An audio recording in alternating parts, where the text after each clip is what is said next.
Welcome back. I think our food is coming. Come on over here. Bring that in here. Oh. Yes, yes, yes. Yes. That looks good.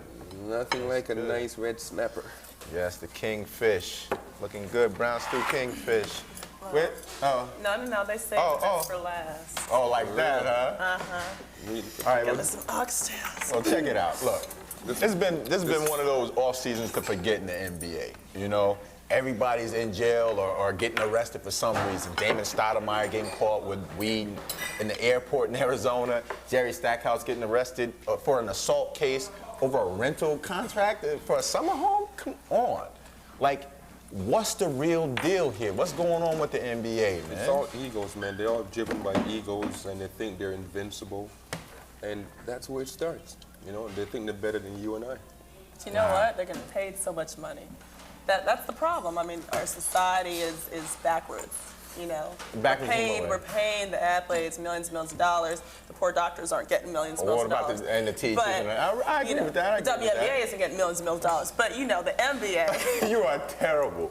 You are terrible. But the NBA, yeah, I mean, they feel like they can do anything, they can get away with it, which there is a lot of stuff that they do get away with. Well, check it out. There's a sports agent. His name is Peter Schaefer, and he says, you know, he represents NHL athletes and NFL athletes.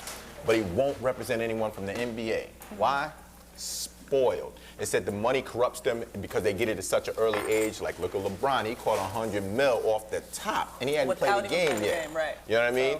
So do you think it's really a matter of it being the money and them not knowing what to do with it and coming from, like, you know, poor socioeconomic backgrounds? Right. Or is this really, at the end of it, because of what Schaefer said, is it a race thing? Like, oh, well, these young black dudes, they're going to be in jail anyway. Money don't mean nothing. Oh, you got a little sensitive. Only in America, baby. I don't know, man. I don't know.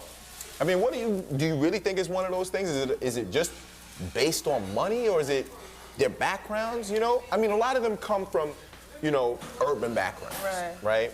But how do you expect a kid to grow up with, you know, not too much, then one day turn around and be handed a ton of money?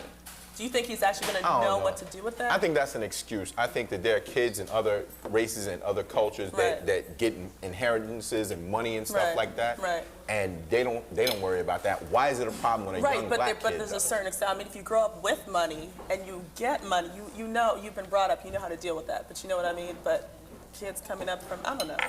That's just my opinion. But. All right. Well, every season there's a rookie transition program for the NBA when you come in and they go through all types of things, including stuff like sexual harassment. Well, in light of the Kobe Bryant case, now they're emphasizing it a little bit more. Do you think that the NBA is doing like damage control because one of their poster boys got caught out there? Or do they really care about these players, man? I think the NBA is very influential, and I think they know that. And they need to get this instilled into the guys. What do you mean? Get what instilled about sexual harassment and all these other issues that are getting them in jail? It comes along with the whole, we were just talking about the whole money issue. I mean, they think that they're invincible. They think that they can get away with so much. But so the NBA is helping them to learn how to perform not only on the court, but off the court as well. Well, they need to, because it goes hand in hand. Okay. They got to implement more programs for them as far as like going and taking courses. Like a mandatory class, you got to learn. You got to go to this class once a week when you're in town. You got to go there for an hour. So you think it's not enough at the beginning of the season for them to go to like rookie orientation and learn this stuff? That it has to be an ongoing. It's got to be more, man. Because the league is getting younger and younger. It's got to be more. It's got to be continuous, at least for a year or two. Right. Okay. See, we don't have these problems with the WNBA, but we don't have the amount of fans and groupies that the NBA does. So. Oh, you don't? No.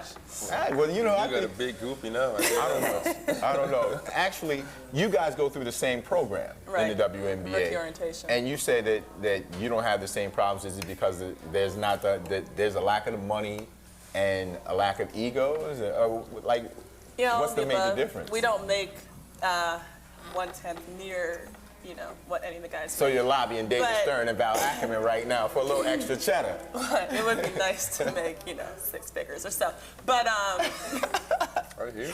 But no, we're not in that position. You know what I mean? And we don't have girls trying to get money or guys trying to get money I from don't know. us. You know I what just mean? tried to catch a check from you in a second. But that's all right. You know what? We're going to jump out of here for a second real quick. But when we come back, I'm going to ask my guest a loaded question. See you in 2 on Nothing But Net.